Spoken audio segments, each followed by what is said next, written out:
Entonces, los enlaces son tres: el metálico, el iónico y el covalente. Y bueno, como el nombre lo dice, ¿verdad? El enlace metálico está compuesto por átomos metálicos. A ver, ustedes, permítanme, yo supongo que ya vieron lo que son la tabla periódica y cómo está dividida la tabla periódica, ¿verdad? Que hay varias formas de clasificarlas, pero en general, una de las formas de clasificación más fácil, por así decirlo, la verdad, son de clasificarlas en metales, no metales y metaloides. Donde los metales van a ser los que están al lado izquierdo de la tabla periódica, están en el centro también, los que están abajo. A ver, voy a buscar una tabla periódica por aquí, ¿verdad? Para compartírselas, para que la podamos ver. Pero, sí, ¿verdad? Ya los que están a la derecha de todos, arriba, son los no metálicos, mientras que los que están en medio de los metales y los no metales son los metaloides, que al final pues son los que van a tener características intermedias, ¿verdad? Entre los metales y los no metales. Permítanme.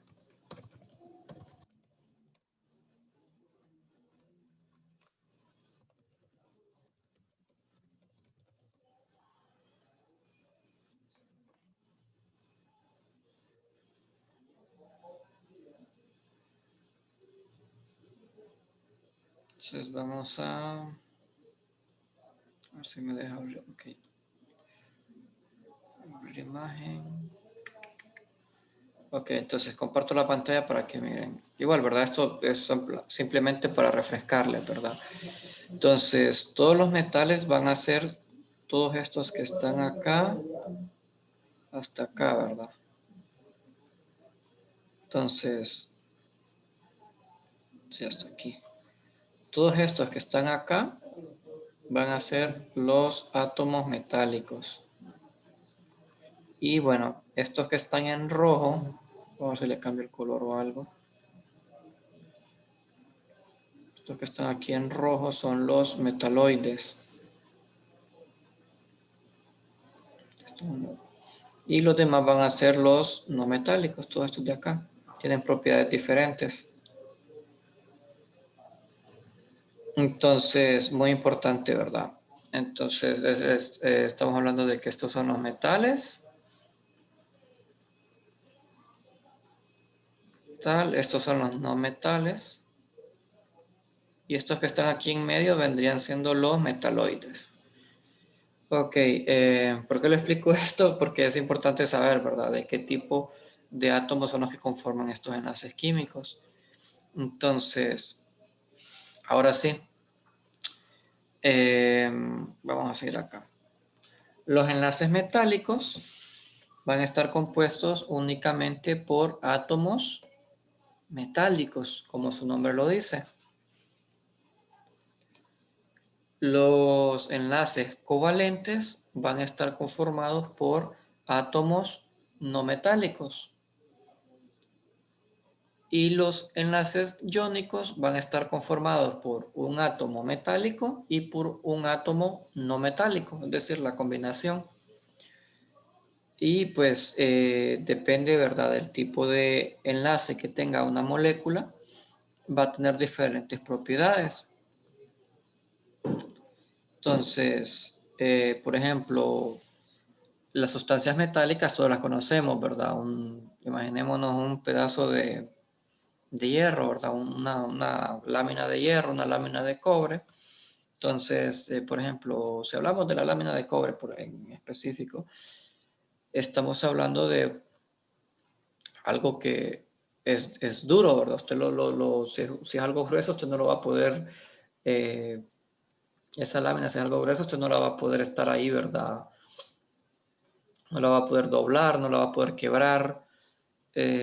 Bueno, apartando el cobre, que es el que estaba mencionando, por ejemplo, el hierro, el aluminio, el zinc, son sustancias que tienen una coloración grisácea, brillante, excepción del cobre. Son duras, son buenos conductores de electricidad, son buenos conductores de calor. Y bueno, entonces, volviendo a la lámina de cobre, vamos a tener solamente átomos de cobre en esa sustancia. Ahora también están las aleaciones cuando son combinaciones de metales, ¿verdad? Pero siguen habiendo lo que son enlaces metálicos y solamente hay átomos metálicos ahí, ¿verdad? De ahí, bueno, los enlaces metálicos tienen una característica bien peculiar, la verdad, de que en sí se puede decir de que todos los átomos que están presentes en esa lámina comparten los electrones. Todos los átomos comparten los mismos electrones. O sea, suena raro, ¿verdad? Escucharlo. Entonces, yo me imagino, bueno, los que ya vieron los enlaces en la clase, supongo que vieron, ¿verdad? La teoría de la nube electrónica y la teoría de bandas. ¿O no?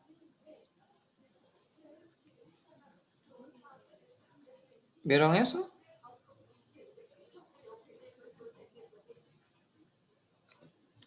¿Hola? La nube electrónica dijo. ¿Sí? ¿Sí? Sí, ¿verdad? Ok. Ok. Bueno, entonces, vamos a ver. Bueno, en sí no me voy a alargar tanto entrando con eso. Solamente digamos de que los electrones pueden ser compartidos, ¿verdad? Por todos los átomos. Es decir, digamos que el cobre, supongamos, ¿verdad? No es así, ¿verdad? Pero supongamos que los átomos de cobre tengan, es más, lo voy a buscar mejor para no estar diciendo cosas fuera del lugar. Permítanme. El cobre tendría 2 electrones de valencia.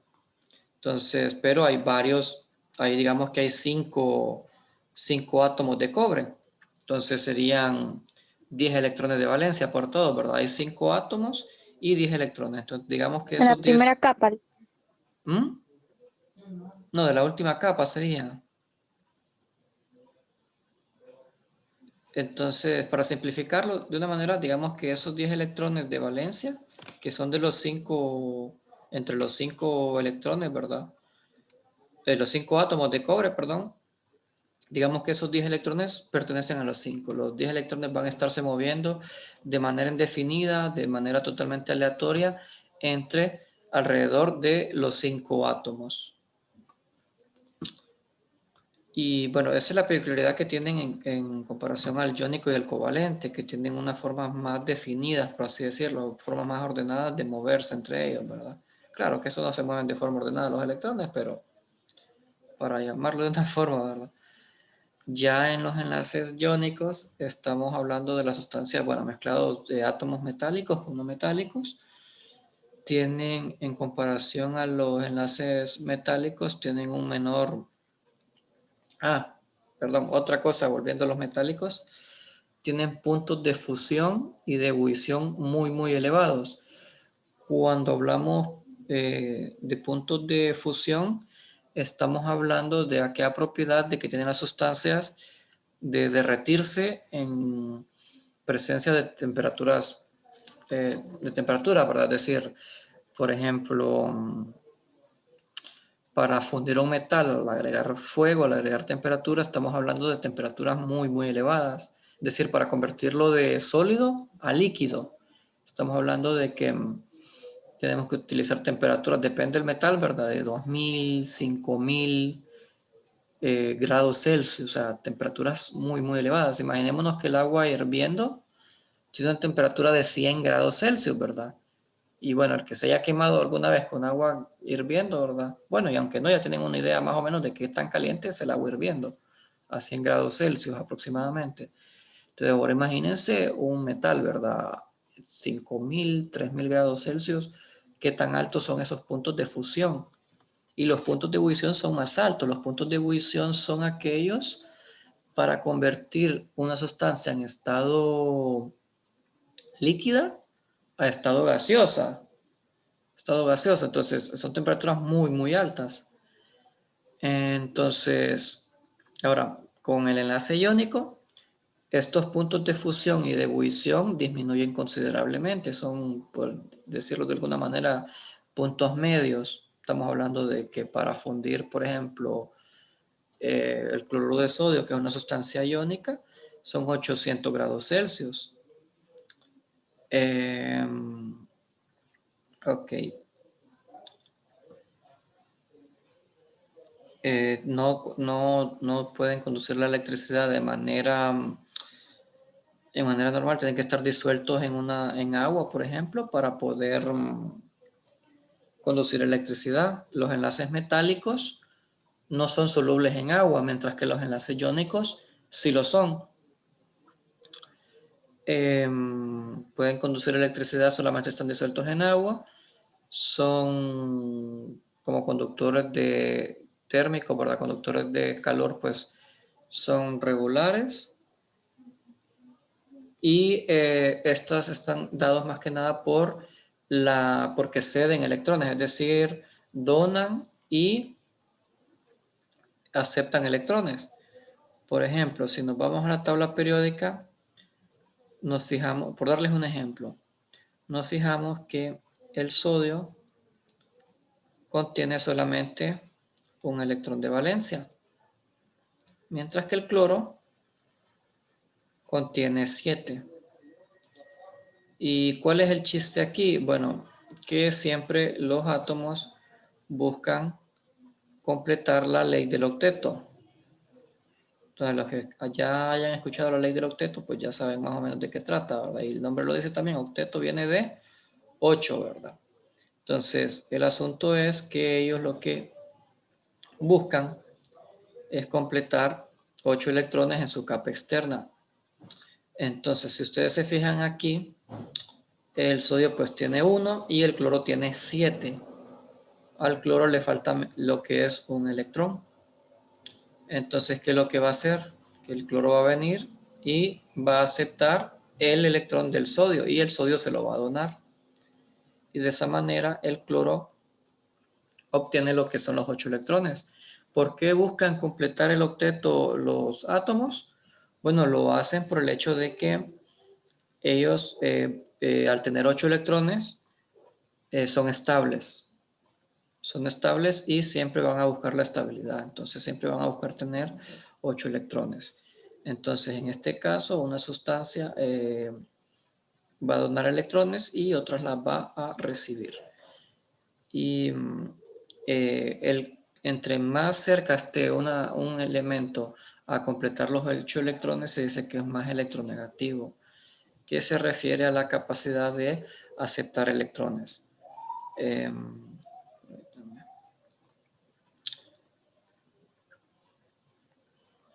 Ok. Bueno, otra cosa, ¿verdad?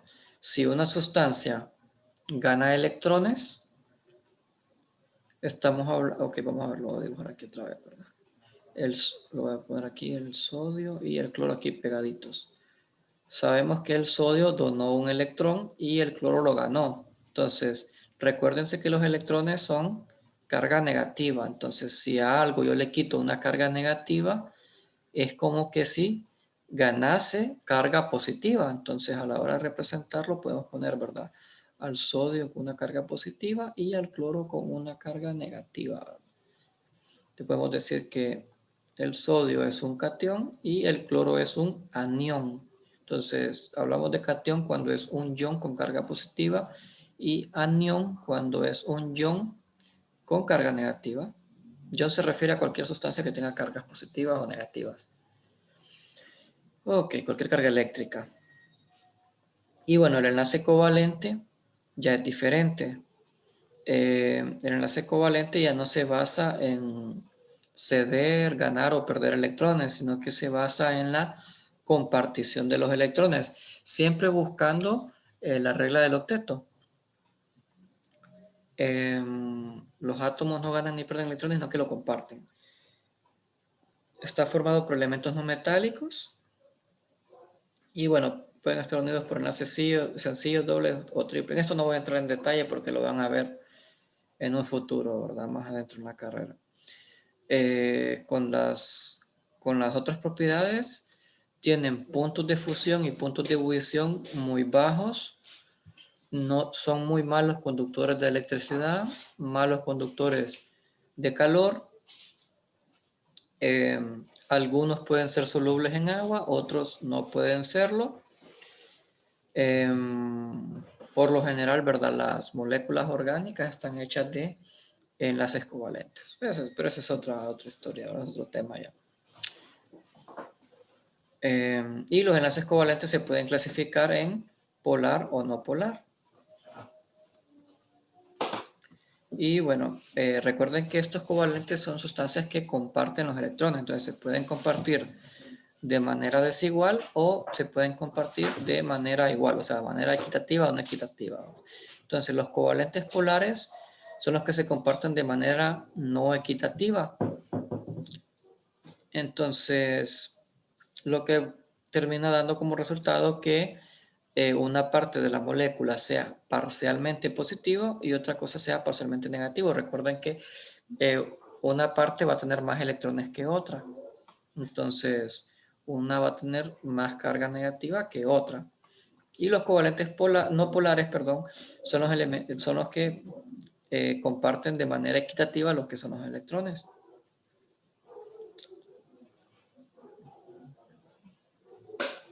Ok. ¿Qué es la electronegatividad? Esto es muy importante, ¿verdad? Es una medida de tendencia que muestra a un átomo de un enlace covalente a atraer hacia sí los electrones compartidos. Y bueno, según el valor, ¿verdad? La magnitud de electronegatividad que haya en una molécula, podemos nosotros clasificarla si es covalente no polar, si es covalente polar o si es una sustancia iónica. ¿Y cómo vamos a saber ese valor? Bueno, nosotros podemos buscar, ¿verdad? En las tablas periódicas o incluso en tablas ya dadas, lo que es la electronegatividad de cada átomo. Entonces, simplemente se saca la resta, ¿verdad? La diferencia entre las electronegatividades de esos dos átomos. Entonces, si es una electronegatividad, una diferencia muy pequeña, ya sea menor o igual a 0.4, va a ser covalente no polar. Si va a ser entre 0.5 y 1.7, va a ser covalente polar. Ya si es mayor de 1.7, se dice que es una sustancia iónica. Ok, entonces hasta aquí doy una pausa y les pregunto. Chicos, ¿tienen alguna duda hasta ahora? ¿Se va entendiendo? Tengo una duda. Ajá, pregunte. En ese cuadro que dice que está explicando mayor de 1.7, ¿es siempre mayor de 1.7 o puede caer 1.7 siendo covalente polar o sería siempre iónico? No. Digamos que usted tiene una sustancia que le da una diferencia de 1.7. Si es 1.7, es covalente polar. Aquí dice mayor de 1.7, es decir, de 1.71, digamos, 1.71 para adelante. Entonces ahí sí ya sería iónico.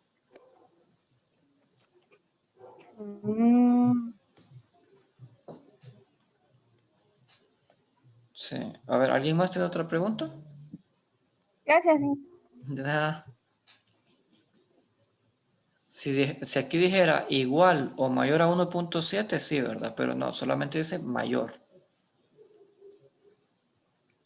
A ver, si alguien más tiene otra pregunta.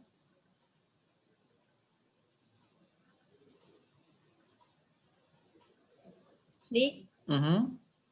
cuando es un enlace covalente polar puro es de 0, ¿no? Si es puro, Covalente. sí, o sea, es que cuando es covalente, ok, ya vamos a hablar de eso, pero sí, cuando da por ejemplo, una electronegatividad de 0, me imagino que por ahí va la pregunta, cuando una electronegatividad de 0 es porque los dos átomos que se están uniendo son átomos del mismo átomo. Digamos que usted tiene un átomo de una molécula, perdón, ya le digo, de esto, tiene la molécula de oxígeno, el oxígeno que respiramos, esto. Entonces usted está hablando de que tiene esto, ¿verdad? Que se está uniendo un átomo de oxígeno a un átomo de oxígeno.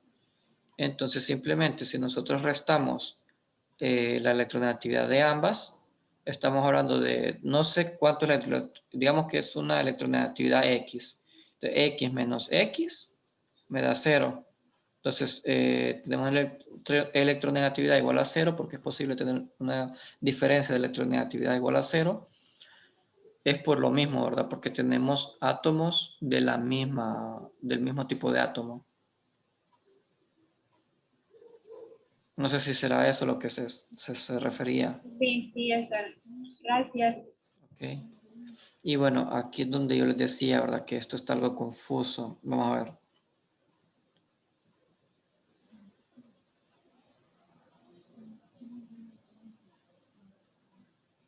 Ajá, este es el enlace covalente puro que usted decía, ¿verdad? Que es porque tienen elementos iguales. Ok. Enlace iónico. Bueno, y ahí es que todo esto ya lo hablamos de los puntos de fusión, ebullición. Entonces, tenemos los tipos de enlace químico más comunes, tenemos el enlace iónico, el covalente, y el covalente se compone por covalente polar y covalente no polar, ¿verdad? Solamente que aquí falta el otro enlace, ¿verdad? El metálico, que por alguna razón lo dejan por fuera, ¿verdad? Cuando lo explican. Yo siempre lo explico, trato de explicarlo por lo menos, ¿verdad? Bueno, les doy a entender que hay otro por ahí, ¿verdad? Entonces, a ver chicos, faltan 10 minutos para que se acabe la reunión del Zoom, ¿verdad? Porque es una versión gratuita. Entonces, cuando acabe la reunión, ¿verdad? Que se cierre la sesión, volvemos a entrar siempre con el mismo enlace. Por favor. Bueno, para nosotros investigar, ¿verdad? En un laboratorio, si tenemos, qué tipo de molécula tenemos, qué tipo de enlace, perdón, tenemos, podemos hacer varias pruebas. Entre ellas, pues está lo que es el producto de solubilidad. Tenemos el de determinación cualitativa del punto de fusión y ebullición de la sustancia y la prueba de conducción eléctrica. Hay más, ¿verdad? Pero estas son las más importantes, por así decirlo. Ya que para determinar la electronegatividad, pues se ocupan, y ahí es otra historia, ¿verdad? Ahí sí ocupan ya equipo especializado para poder determinar cuánto es la electronegatividad, ¿verdad? En los átomos. Entonces ya no podríamos, ¿verdad? Pero para hacerlo así, ¿verdad? De manera sencilla, sin complicarnos tanto, con estas tres que les mencioné más que suficiente, ¿verdad? Entonces, la prueba de solubilidad, ¿en qué consiste? Bueno, según el tipo de enlace que contenga la molécula, puede ser que se disuelva en agua o no. O puede ser que se disuelva en una sustancia que ya se sepa de antemano que es covalente no polar. Entonces, ¿qué ocurre? El agua es una sustancia covalente polar. Y vaya, si les doy un ejemplo, el aceite, por darles un ejemplo, el aceite es una sustancia covalente no polar. Son diferentes. Entonces, ¿qué ocurre? Que las sustancias con una estructura parecida o similar se disuelven, mientras que en sustancias diferentes no. Entonces, por ejemplo, el agua que es polar y el aceite que es no polar no se disuelven. Y esto ustedes mismos lo pueden comprobar en su casa. Ustedes ya lo han de haber visto alguna vez. ¿Qué ocurre si ustedes, experiencia, verdad? Me imagino que todos, pues, saben cocinar o por lo menos tienen una experiencia, ¿verdad? Tienen alguna experiencia en la cocina. ¿Qué ocurre con el agua y el aceite? Si usted lo trata de mezclar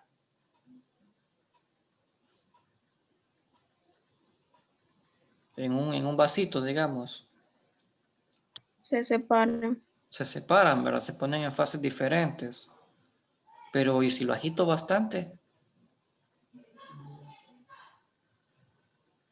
¿Qué ocurre? No se mezclan, no se unen. No se unen, emulsionan. emulsionan, ajá. Pero y si los mezclo bastante, con bastantes ganas, por mucho que yo lo agite, ¿seguirá igual o se pueden mezclar? Sigue igual. Sí, correcto, sí, igual, ¿verdad? No importa yo lo que haga, ¿verdad? Por mucho que yo trate de mezclarlos, por muy fuerte que lo agite, ¿verdad? Lo que sea, nunca se van a mezclar. Entonces, es es el mismo principio que se utiliza para saber si una sustancia es iónica o polar o si es no polar. Entonces, aquí solamente lo vamos a explicar, ¿verdad? Porque lastimosamente no tenemos un simulador para esto, pero sí, ¿verdad? Entonces, ¿qué ocurre? Bueno, aquí estamos hablando de las sustancias polares y las no polares, pero ¿qué ocurre con las sustancias iónicas? Bueno, sucede que las sustancias iónicas tienen una forma de actuar parecida o algo similar a la del covalente polar, solo que en mayor magnitud. ¿Y yo en qué me puedo basar incluso para decirles eso? Por esta misma tabla. Si se fijan, ¿verdad? Que ustedes se fijan que el covalente polar y el iónico tienen electronegatividades relativamente altas. Bueno, el covalente polar relativamente alta y el polar pues alto, la tiene un valor alto. Pero es que en el sentido de que forman polos, ¿verdad? Solamente que el covalente polar lo hace en menor magnitud. Entonces, forman cargas eléctricas, por así decirlo. Tienen cargas electrostáticas ahí, ¿verdad? Interactuando. Mientras que en el covalente no polar no es así. Entonces, el iónico tiene un comportamiento algo similar al covalente polar y por eso es que se puede disolver en un solvente polar, es decir, por ejemplo, en el agua. El agua es una sustancia polar. Entonces, si usted mezcla una sustancia iónica con agua, esta se va a disolver. O sea, por ejemplo, el cloruro de sodio, el sal de mesa que todos conocemos. Si yo agrego la sal en un vaso de agua y le agrego agua, ¿qué ocurre? Se disuelve. Se disuelve, ¿verdad? Ya si yo hago lo mismo con el aceite o con una grasa, no va a ocurrir eso. Entonces, de esa manera nosotros podemos determinar si una sustancia es iónica polar o si la sustancia es no polar. Ok, no sé si se entiende, ¿verdad? Lo que traté de explicar hasta aquí. ¿O alguien tiene alguna duda?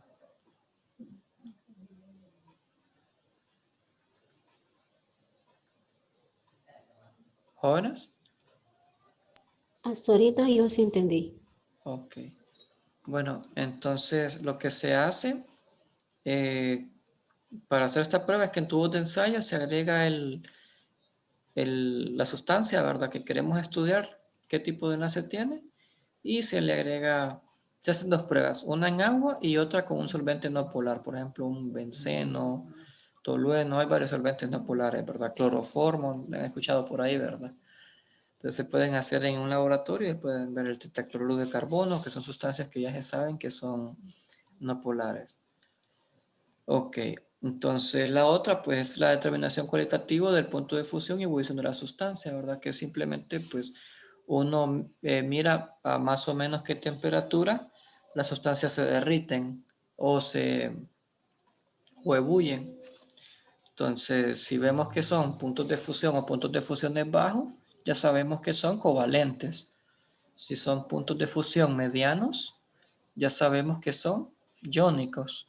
Y así, si vemos que ya con temperaturas altas no se derrite, ¿verdad? Esa pieza, ya sabemos que es una sustancia metálica. Y es que a su manera también, a simple vista, se pueden diferenciar. Por ejemplo, si tenemos una sustancia metálica, creo que es lo más fácil, ¿verdad? Detectar, ¿verdad? Vemos que es una placa o es dura o tiene un color grisáceo brillante detectamos los metales rapidito, ¿verdad? A simple vista. Lo que pasa con las sustancias iónicas es que tienen esa forma de cristales. Por ejemplo, la sal de mesa. Ustedes se fijan, son cristalitos, ¿verdad? Entonces las sustancias iónicas por lo general así son. Y las sustancias covalentes pueden tener formas cristalizadas, pero a su vez también son bastante olorosos, tienen olores bien fuertes. Y son tóxicos de por sí, ¿verdad? Entonces, a veces simplemente sin necesidad de hacer todas las pruebas, podemos determinar qué tipo de enlace contiene esa sustancia. Entonces, chicos, pronto va a acabar la sesión, entonces voy a ocupar que vuelvan a entrar y vamos a seguir con la prueba de la conducción eléctrica.